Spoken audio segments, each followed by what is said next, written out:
세상에 떠도는 기묘한 괴담들. 첫 번째 이야기, 도축장에서 친구와 함께 겪었던 소름 끼치는 실화괴담. 예전에 친구에게 들은 이야기라 사실 여부까지는 확인이 어려운 이야기이지만 정말 제 뇌리에 깊이 박혀있는 듯해서 한번 적어봅니다. 그 친구는 95년도에 제 고향으로 전학을 온 친구로 성격도 좋고 운동도 잘해서 인기가 많고 누구나 와도 곧잘 친해지는 성격이었습니다. 저도 꽤나 어울렸는데 특히 그 친구는 재미있는 이야기와 무서운 이야기를 많이 알고 있었습니다. 이 이야기는 그 친구가 원래 살던 시골에서 그 친구의 친구가 겪은 경험담입니다. 이야기의 주인공인 그 친구는 3살인가 4살 터울의 남동생이 하나 있었는데 방을 같이 썼다고 합니다. 어느 날 그 친구는 잠을 자던 중 이상한 인기척이 느껴져서 잠에서 스르륵 깼다고 합니다. 눈을 떠보니 한 요 위에 같이 누워있던 동생이 방 구석의 요가 아니라 방 한가운데 바닥에서 네 발로 엎드려 있더랍니다. 그 모양새가 마치 개나 돼지 같았다고. 가만히 있는 것도 아니고 네 발로 천천히 기어다니면서 방 여기저기서 왔다 갔다 하더랍니다. 처음에는 그냥 아무 생각 뭐해 너 하고 동생을 불렀는데 몇 번을 물어도 대답이 없었답니다. 그 친구는 무서운 마음에 덜컥 겁이 나서 엄마 하고 옆 안방의 어머니를 부르려는데 목소리가 나오질 않더랍니다.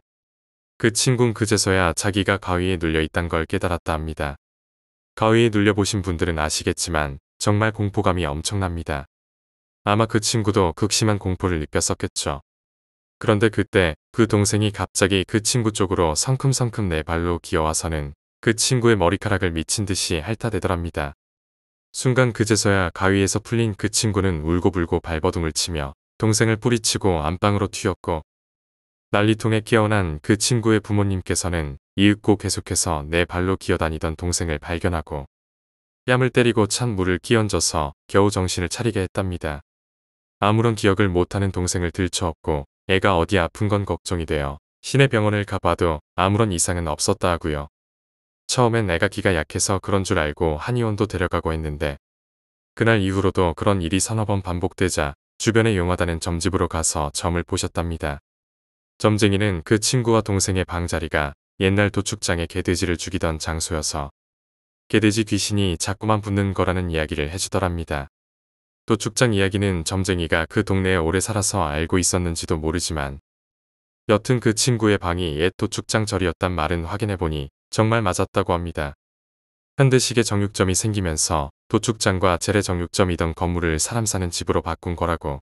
그래서 그 친구는 근처의 다른 집으로 이사를 갔고 그날 이후로는 그런 일은 겪지 않았다고 합니다.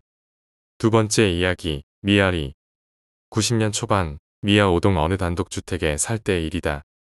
하루는 학원을 너무 가기 싫어서 땡땡이를 치고 집으로 바로 왔다. 다행히 어머니께서 집에 계시지 않았고 왠지 피곤해서 잠이 들었는데 꿈속에서 내 형, 누나라는 아이들을 만나 한참 놀다가 잠에서 깼다. 꿈이 하도 이상해서 어머니께서 퇴근하고 집에 들어오시자마자 꿈 얘기를 했는데 굉장히 슬픈 표정을 지으시고는 얘기를 딴 데로 돌리셨다. 시간이 한참 지나고 내가 대학을 다니던 어느 날 어머니와 술을 마시다가 알게 된 얘긴데 사실 내 위로 형제가 둘 있었어야 했다고 한다. 하지만 어머니께서 시댁 식구들이 주는 스트레스 때문에 한 번, 천정에서 쏟아지는 쥐 때문에 깜짝 놀라서 한 번 총 2번의 유산을 경험하셨다고 하더라. 어릴 적 난 어머니께서 시장 같이 가자고 하는 소리가 제일 싫었다. 장난감을 사준다고 꼬시거나 하지 않으면 절대 가지 않겠다고 떼를 썼던 기억이 있다. 그런데 그날은 참 이상했단다. 내가 먼저 엄마 오늘은 시장 안 가. 그러자 어머니께선 너 뭐 또 사달라고 하려고 그러지? 난 아니라고 그냥 시장이 가고 싶다고 했단다. 마침 어머니께서도 장을 보셔야 해서 날 데리고 시장에 갔다. 시장이 가깝고 살 것도 많지 않아서 30분 정도 후에 집에 돌아왔는데 안방문 앞에 우리 집 식칼이 떨어져 있고 안방은 장롱이며 선반 같은 것이 모두 열려서 이불까지 다 헤집어져 있었다. 도둑이 든 것이다. 그것도 우리 집 주방에서 식칼을 찾아 그걸로 안방 열쇠 구멍을 쑤셔서 연 것이다. 이 모든 게 30분 안에 일어난 일이라는 건데 그 도둑은 전부터 우리 집을 노리고 있었던 것 같다. 만일 그날따라 내가 시장에 가고 싶어 하지 않았더라면 집에 혼자 있다가 무슨 일을 당했을지. 5학년 때 상문동의 한 아파트로 이사했다. 부모님께서 정말 고생하셔서 장만한 아파트였기에 나도 자랑스러웠기 때문에 이사 후 얼마 안 있어 주말에 친구들을 집에 초대했다. 어머니께서 해주신 음식을 먹고 단지 내 놀이터에 갔는데 술래잡기 같은 걸 하다가 미끄럼틀 꼭대기에서 떨어져 팔이 부러지고 말았다. 급히 아버지께서 날 차에 태우시고 병원으로 가셨고 응급실에서 부러진 팔을 부여잡고 차례를 기다리고 있는데 앞에 거의 미라같이 뱃살 마른 할머니 한 분께서 이동식 침대 같은 곳에 누워 계셨다. 쭈글쭈글한 맨발이 덮여있던 목포 밖으로 삐져나와 있었다. 너무 깡마르고 쭈글쭈글한 할머니의 발을 멍하게 쳐다보면서 참 고생 많이 하면서 사셨겠다 하는 생각을 하고 있던 중 갑자기 그 할머니의 발끝에서 쉬리릭 하는 느낌으로 부연 연기 같은 게 빠르게 뿜어져 나왔다가 출입구 쪽으로 향하는 듯 하더니 갑자기 시야에서 사라졌는데 그 직후 병원 직원들이 갑자기 할머니께 달라붙더니 뭔가를 체크한 후 임종하셨다고 진단을 내렸다. 아마 5학년 때 이사한 그 아파트에 뭔가 좋지 않은 기운이 있었던 것 같다. 아버지께서 뒤에 산이 있다고 경치 좋지 않냐며 억지를 부려서 그 집에 살기 시작하긴 했지만 어머니께선 처음부터 느낌이 좋지 않다며 반대하셨다고 한다. 30년을 살면서 여기저기 이사도 많이 했지만 유독 그 아파트에서 가위 눌림이 심했었다. 나중엔 하도 가위에 자주 눌리다 보니 언제쯤 가위 눌림이 시작될지도 예측할 수 있었고 가위에 눌려도 금방 풀어나는 방법을 터득하게 되었다. 혹시 궁금한 사람이 있을까봐 미리 얘기해주자면 사람마다 다르겠지만 나 같은 경우엔 가위 눌리기 직전에 귀에서 웅웅거리며 뭔가 울리는 소리가 난다. 그럼 잠시 후에 가위에 눌리겠구나 하는 걸 미리 준비하고 있다가 가위에 눌렸을 때 당황해서 억지로 몸을 움직이려고 애쓰지 말고 그냥 1분 정도 온몸에 힘을 빼고 가만히 있다가 최대한 힘을 들이지 않고 서서히 몸을 일으키는 게 내가 가위를 푸는 방법이다. 중요한 건 바로 다시 누워서 자려고 하면 또 가위에 눌린다는 것이다. 몇 분 정도 방안을 서성인다든지 하다가 정신이 좀 깬 다음에 다시 눕는 걸 추천한다. 물론 내가 방안을 서성이고 어쩌고 하는 것은 내 뇌 속에서만 일어나는 일이기 때문에 제3자가 보면 난 계속 잠들어 있는 상태로 보인다. 다시 본 얘기로 돌아와서 어쨌든 그 집에 뭔가 이상한 것이 많았는데 나만 그런 게 아니라 어머니께서도 귀신을 많이 보셨다고 한다. 집터의 영향인지 부모님이 같이 하던 사업도 2번이나 말아먹게 되고 부부 사이가 상당히 안 좋아져서 어머니께선 안방을 두고 거실 소파에서 주로 주무셨는데 매일 밤 귀신을 보셨다고 한다. 하루는 어린아이 귀신, 하루는 할머니 귀신, 하루는 정체를 알 수 없는 괴물, 동물이나 검은 그림자 등등 셀 수도 없이 많은 귀신이 나타났다고 하는데 어머니께선 본능적으로 그게 하나의 귀신이 계속 모습을 바꿔가면서 나타나는 거라는 걸 알 수 있었다고 하셨다. 당시에 사업 실패로 인한 손해를 메우느라 정말 고생하던 때였는데 집에 와서 자는 시간까지 귀신이 괴롭히니 어머니께선 처음엔 무섭다가 나중엔 화가 치미셨나 보다. 하루는 또 거실에서 잠들어 계시다 안 좋은 느낌에 눈을 떴는데 이번엔 독하게 생긴 젊은 여자의 모습으로 그 귀신이 나타났다고 한다. 벼르고 있던 터라 눈을 뜨자마자 벌떡 일어나셔서는 도대체 나한테 무슨 원한이 있는데 자꾸 괴롭히는 거야. 내가 뭘 잘못했냐고. 원하는 게 뭐야. 성불하고 싶어. 성불하고 싶어서 그래. 내가 도와줘. 이렇게 버럭버럭 소리를 질렀는데 그 여자는 그저 차가운 눈으로 째려보기만 하길래 답답해하며 쳐다보면 어쩔 건데. 말 못해. 할 말 없으면 꺼지라고. 라고 다시 한번 소리를 치자 스르륵 하고 사라졌다고 한다. 그 이후로 그 귀신이 한참 나타나지 않다가 15년쯤 흐른 후 작년인가에 몇 번 더 나타났다 사라졌다고 한다. 세 번째 이야기, 퇴근길. 군대를 제대하고 음식 장사를 해볼까 해서 지인분 소개로 전통 음식점에서 일하게 되었습니다. 식당 특성상 외진 곳에 위치해 있었는데 퇴근 후 버스를 타고 가려면 꽤 먼 거리를 걸어가야 했죠. 마감 시간이 밤 10시다 보니 항상 깊은 밤길을 걸어 나와야 했는데 지친 몸을 위로하던 퇴근길이 그날 사건 이후 공포스런 시간이 되어버렸지요. 사건 당일 날도 늦은 정리를 마치고 퇴근하던 길이었습니다.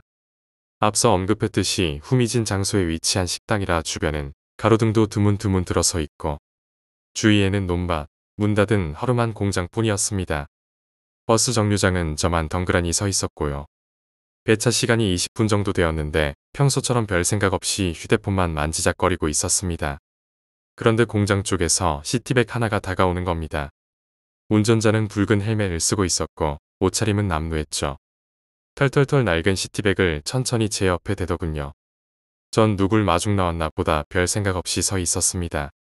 그렇게 얼마나 있었을까 문득 시선이 느껴져 고개를 들어보니 헬멧으로 가려져 확실히 보이지는 않았지만 절 쳐다본다는 느낌이 들더군요. 뭔가 껄끄러운 기분과 함께 온몸이 소름이 돋았습니다. 뭐 기분 탓이려니 외면하려고 해도 헬멧 남자는 여전히 제 쪽으로 몸을 돌려 절 응시하고 있었고 시간이 갈수록 확신이 들었습니다. 1분이 정말 1시간처럼 느껴지더군요. 얼마나 지났을까 갑자기 헬멧 남자가 뒷자리에 있던 박스에서 뒤적뒤적 뭘 찾기 시작하더군요. 그 뒤적거리는 소리에 저도 혼비백산 주변을 둘러보았습니다. 가까운 곳에 큰 돌이 있길래 얼른 주워들었습니다. 이상하게 이때부터는 공포보다 침착해지더군요. 당시 제가 왜소해 보여도 이제 막 군대 제대하여 체력에는 자신이 있었습니다. 여차하면 너 죽고 나 죽는 거다 라는 각오를 단단히 다지고 있었는데 그 과정 동안 남자는 오른손에 무언가를 쥐고 있더군요. 맙소사, 망치였습니다. 막상 흉기를 보니 방금 전 다잡았던 각오는 또 다시 공포로 바뀌었습니다. 정말 두 다리가 후덜거리고 세상이 노래지더군요. 헬멧 남자는 망치를 든 채 꼼짝하지 않고 절 지켜보았고 전 비명을 지르며 뛰어가고 싶었지만 도저히 기동력으로는 상대가 되지 않아 돌을 든 채 엉거주춤 서로 대치만 하고 있었습니다. 남자도 제가 돌을 들고 있으니 섣불리 손을 쓰지는 못하더군요. 그렇게 말없이 얼마나 대치하고 있었을까 저쪽 편에서 버스 불빛이 보이더군요. 살았다라는 심정으로 온몸에 신경을 곤두세워 헬멧 남자의 반응을 살폈습니다. 다행히 남자는 오토바이 시동을 다시 걸고는 호련히 어둠 속으로 사라져버리더군요. 전 땀이 흥건한 이마를 닦으며 버스를 타려 기다리는데 버스가 절 못 보았는지 그냥 지나쳐 버리는 것이었습니다. 다급하게 소리 지르며 세워달래도 속도를 줄이지 않고 제 갈 길 가버리는 버스 기사를 저주하며 전 오던 길을 되짚어 식당으로 뛰어갔습니다. 외진 정류장이라 승객을 못 보고 지나치는 경우도 종종 있긴 했지만 그게 하필 오늘 이 순간이라니. 천만다행으로 식당 도착할 때까지 헬멧 남자를 마주치는 일은 없었고 식당에서 숙식하며 같이 일하는 형에게 부탁해 가게 트럭으로 집에 귀가했습니다. 그날 이후 부끄럽지만 그 남자와 또 마주칠까봐 며칠 동안은 형에게 술과 고기를 대접하며 퇴근길을 부탁해야 했습니다. 도저히 혼자선 겁이 나서 엄두가 안 나더군요. 아무튼 제게 있어서는 인생 최대 공포의 순간이었던 일화였습니다. 지금도 궁금한 건 그가 아무도 없는 정류장에서 망치를 들고 저에게 무엇을 하려 한 걸까요?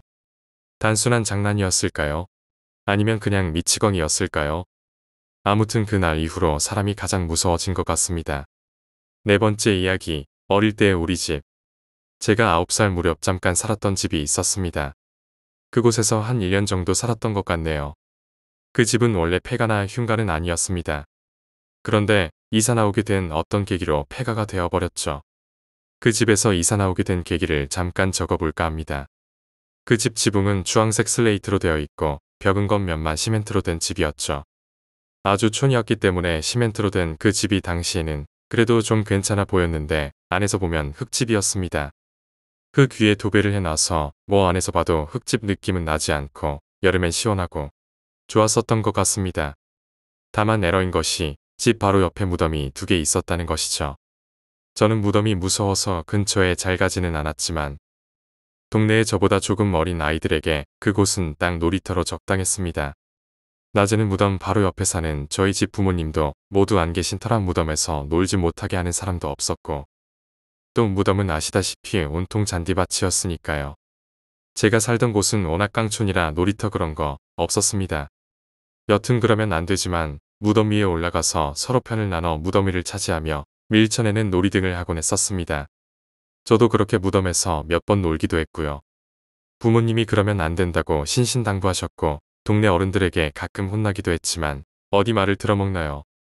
얼마나 무덤 위에 올라가 놀았는지 무덤 위엔 잔디가 다 닳아서 흙이 드러날 정도였지요. 그 무덤 옆에 위치한 당시 저희 집은 방이 3개였는데 무덤이 있는 방향인 가장 오른쪽에 위치하고 있던 방은 창고처럼 쓰고 나머지 2방에서만 지냈지요. 그 가장 오른쪽 방에는 무덤 방향으로 벽에 창문이 하나 있었고 그 창문을 열면 집 옆편의 무덤이 정말 한눈에 보이는 그런 곳이었습니다. 창문과 무덤 거리가 한 3-4m 정도 될 정도로 엄청 가까웠습니다. 방 위치 자체가 햇볕도 잘 안 들고 창문을 열면 무덤이 너무 정면에 바로 보이고 해서 여튼 그 방엔 잘 안 들어갔네요. 나중에야 알게 된 일인데 무덤 중 하나는 그 집 주인 아저씨의 무덤이었고 남편을 먼저 떠나보낸 젊은 아주머니가 남편의 무덤을 집 안에서 항상 지켜보려고 창 바로 앞에 무덤 자리를 낸 거라고 하더군요. 그런데 아주머니가 남편 사별 후 정신적으로 좀 안 좋아지셔서 집을 비운 채로 몇 년씩 전국을 돌아다니곤 했다는 겁니다. 저희 가족이 그 집을 얻은 건 그 아주머니가 없어지고 십수년도 훨씬 더 되었을 시점이었을 걸로 생각되고요. 여튼 이사 나오기 일주일쯤 전까지는 아무 일 없이 그 집에서 잘 살았습니다. 그런데 어느 날 밤 사건이 생겼지요. 집에서 자고 있는데 어디서 쿵쿵거리는 소리가 들리는 겁니다.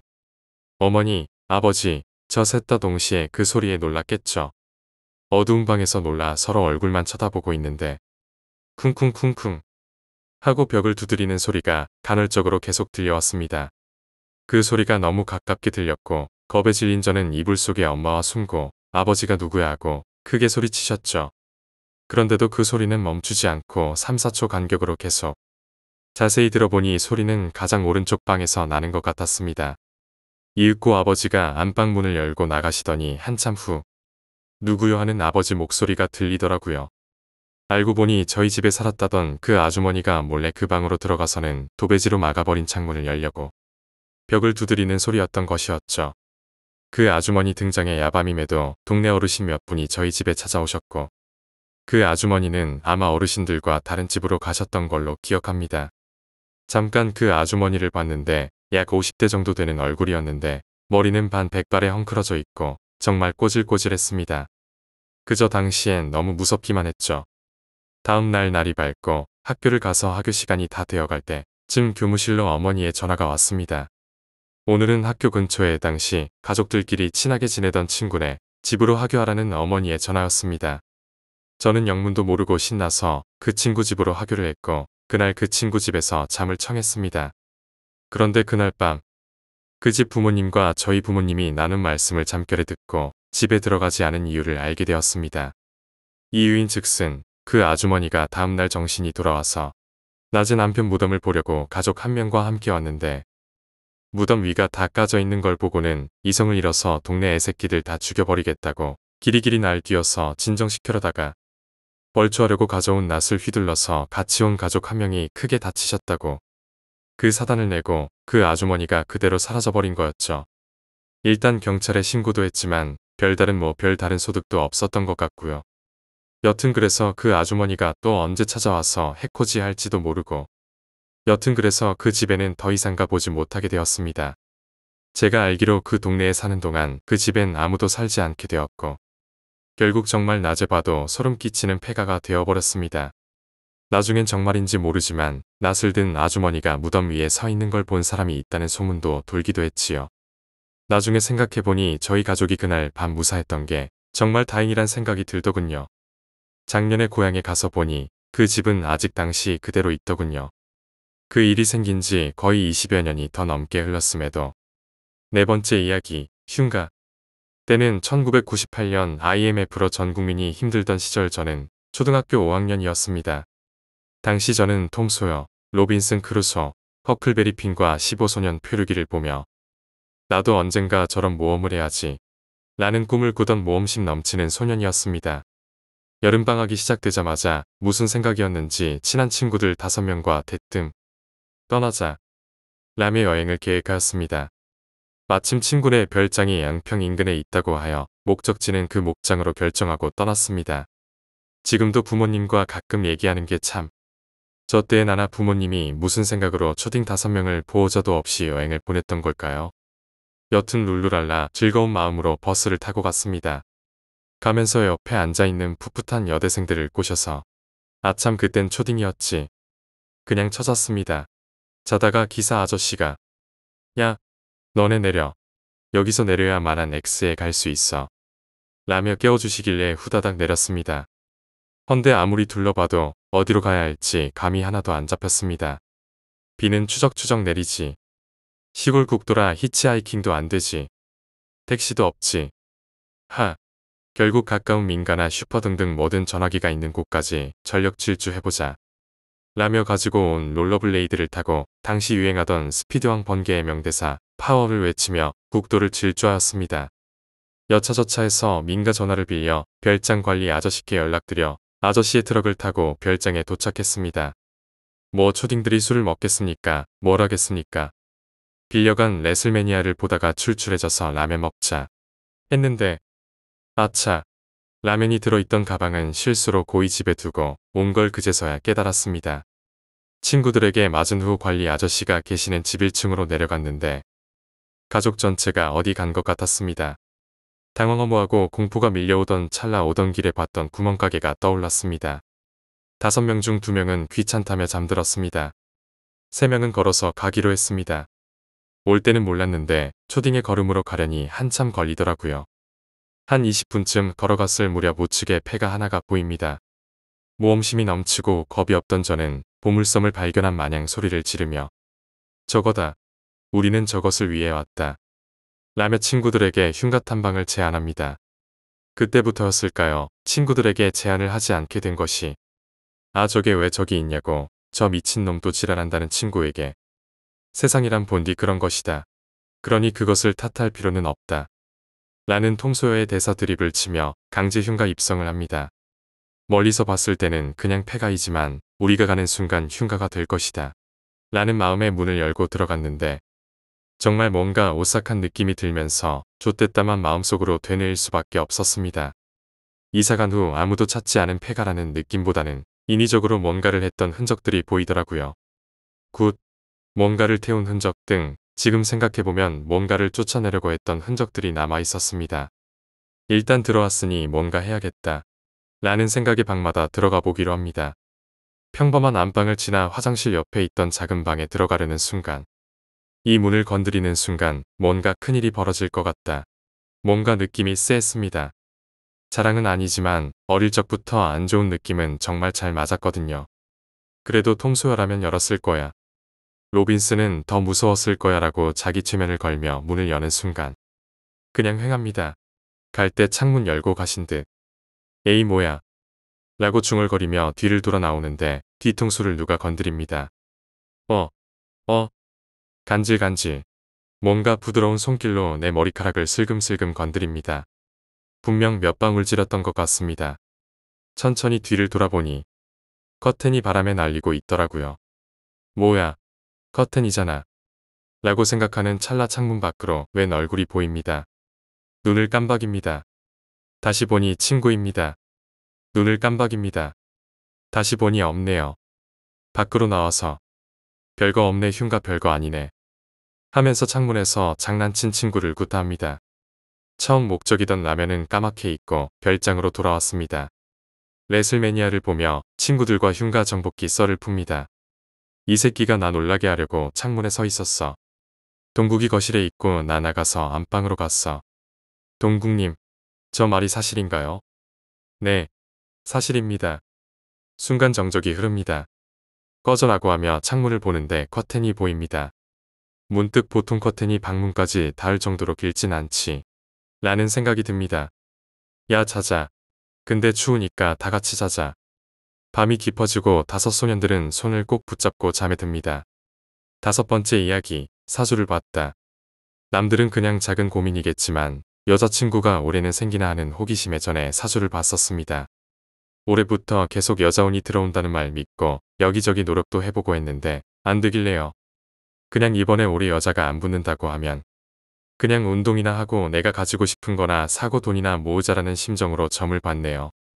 스케줄상 원래 가려던 곳이 아닌 다른 곳에서 상담을 받게 되었어요. 상담하려는데 대뜸 저보고 집 얘기를 하시더군요. 뭐 하는 집이냐고 물어서 그냥 다 일하고 그런 집이라고 했더니 신 있는 집이라고 하면서 몸 괜찮냐고 하더라고요. 일도 문제 없고 꿈은 안 꾸고 어렵고 힘들긴 하지만 그리 큰 문제는 없고 가난뱅이로 살아도 죄짓고 살진 않아서 그리 큰 문제는 없다고 했는데 저한테 신이 있어서 자기가 해줄 말이 없대요. 진짜 집에 신 모시는 분 없냐고 하길래 말했죠. 예전에 외삼촌이 박수인지 모르겠지만 신 모셨는데 지금도 하시는지 모르겠고 연락두절이라고 하니 이거 구슬 좀 했으면 좋겠다고 하더라고요. 삼촌이 만약에 아직도 아시면 연락해서 그걸 좀 기를 죽이던지 해야 평범하게 산다고. 아니면 해외에서 일을 하던지. 삼촌이 연락 안 되고 신모 씨는 일 그만했을 것 같다 그러니. 그럼 신 잡아줄 사람 없으니 좀 힘들 거고 그 삼촌 신도 붕 떠버려 집이 힘들 거라고. 솔직히 무당집이면 구타라고 해서 아 또 순진한 사람 뜯어보려고 하는구나 생각했어요. 사주 카페에 계신 분이 그러니 당황스러웠어요. 애구 그냥 심심풀이로 요새 연애도 안 되고 우울해서 전화 겸 어떨까 하고 갔는데 찝찝하기만 했어요. 나중에 나이 말해주면서 이때 되면 좀 고민해야 한다면서 말해주니 더 찜찜했어요. 그리고 봐주시던 분이 저보고 눈이 좀 무섭다고 하고. 사실 이번에 본 거 포함해서 점을 3번 봤는데 봐주는 사람이 무섭다 한 건 처음이네요.